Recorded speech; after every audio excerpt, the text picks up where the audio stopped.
I've always sort of been really interested in like putting national institutions on stage, and sometimes that's like Parliament or the media. And like the English men's football team is such a big part of our national life as an institution, that what it says about us, where we're at as a country, how it contributes to like an evolving national story. So I think partly that, but also just like as an England football fan, like I can't believe, if theatre is all about drama and storytelling and emotion, I can't think of many things outside of the theatre that generates as much of that power than England playing in a tournament. It just does something to the country, and the highs and the lows and the stories and the characters. I weep. I still weep as a grown man when things go badly or well when England are playing, and it's an attempt to kind of understand that and translate the power and the euphoria and the pain of sport into a play.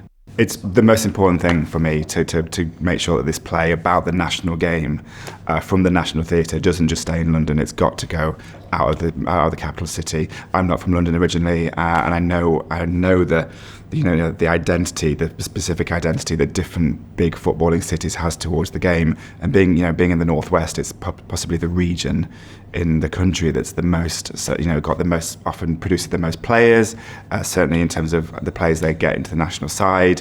And when you think of, it's a United City, then you got Everton, Liverpool down the road. It's one of the world-class regions for football, and it feels right that this plays here for these audiences. One of the most exciting things for me about theatre, unlike sort of TV and film where you sort of lock something down and it's static forever, the joy of theatre is that obviously that it's live and it can keep evolving, and that's not a gimmick to me. That's its power, and we are also invested, most of us, in the story of the national game, which never really ends.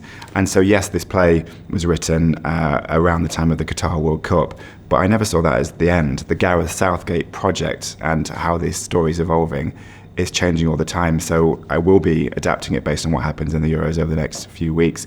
And I'm just hoping those boys give me a good ending. It doesn't have to be like a win or a loss. It just has to be like a really beautiful, meaningful ending. And, we've all seen England in the past. It normally does generate those kinds of emotions, whatever happens. I really felt the responsibility taken on this subject matter. Like, it's the England football team is not mine football team. It's everyone's football team. It's everyone's England, and everyone has like different relationships to that side. So I think it's about encompassing all the different emotions, all the different feelings, all the different viewpoints. Some people are massive supporters and believers in what Gareth Southgate is doing culturally, tactically, everything else. Some people have questions about that. But the joy of a play, I think, is that you can own all those different complexities and nuances and all sort of views, all feelings, all relationships. The national side try to get a view in the play. I think football and theatre sometimes offer the same opportunities but have the same challenges. It's all about access, isn't it? And what people feel comfortable in the stands watching a game and what people feel comfortable in the stalls. And obviously the mission of everybody, all of us, is to make it as absolutely as comfortable and welcoming and inclusive in the theatre to everybody. So what's been great about Dear England and really sort of moving is obviously the mission to get people who wouldn't normally come and see a play to book for the first time and feel comfortable in the stalls. And we saw it at the National in the West End. It was just incredible to see sometimes a sea of young people in particular with their club football tops coming to watch it with their mum or their dad. That really mattered. Equally, it was really joyful to me to see traditional theatre goers coming and buying a ticket and saying, I'm not really sure if I really like football. I don't really care about the England game. And they come away going, gosh, I think I kind of now get it. I now understand the impact, the power of football on people and the national psyche. So I think it's both. We want people who are traditional football goers who are maybe nervous about booking a play to feel completely at home and excited. It's a story for them that resonates. Equally, if you don't think that you invest in football at all, we're really confident and excited that this play will make sort of sense about why football does what it does to certain people and what it means to the nation.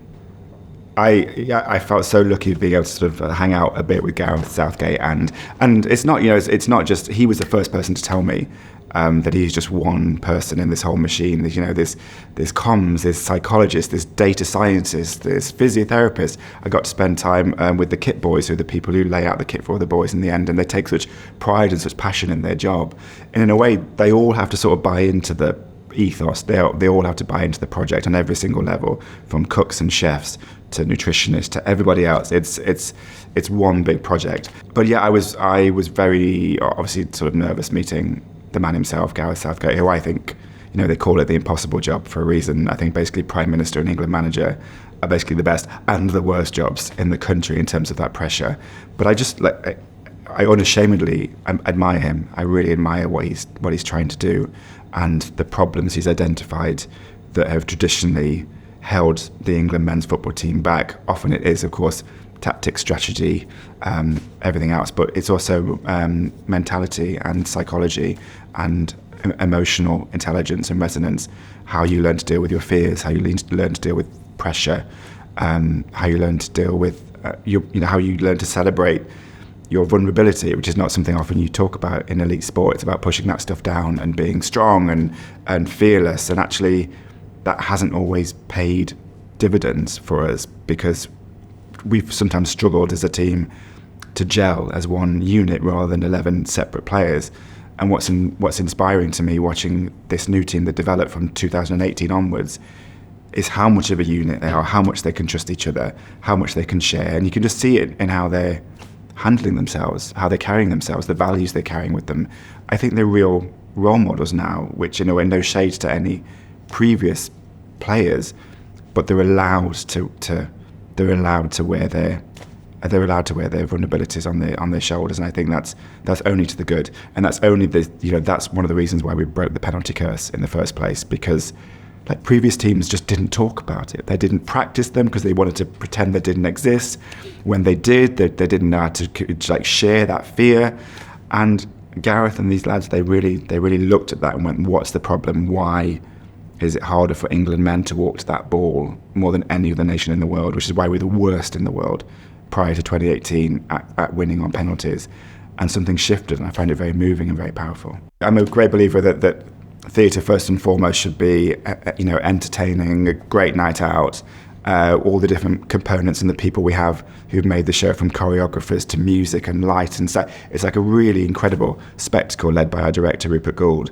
But also, if you're doing a play about football and England more broadly, then you have to tackle some more difficult themes as well, and that includes class, that includes masculinity. It certainly includes racism, if we all remember what happened back in the Euros in Wembley, and what those boys who missed that penalty had to put up with, but equally then how they all came together as a team and dealt with that. So I think it is possible to have something that is unapologetically entertaining, but can still try to dig into some of these big national themes in a responsible way that makes everyone sort of feel like those have been heard and been handled. Finally, just to wrap up with something slightly more fun, if you were playing for the England team, what position do you think you'd play? If reality is not a consideration at all, obviously I'd be a striker. I would love to be. I'd look at Harry Kane, centre forward, and just think, my God, and just admire him so much. Not just because he's now the top scoring England football player of all time, beating Wayne Rooney's record, but just how he carries himself, how he leads that team. I don't know whether I remotely have any of those qualities, but if in a fantasy situation we're making up who I am and we are deleting my personality and replacing it with Harry Kane's, then I can't imagine can you imagine what it must feel like to score for your country in knockout tournament football? I think that must be one of the most extraordinary feelings in the world.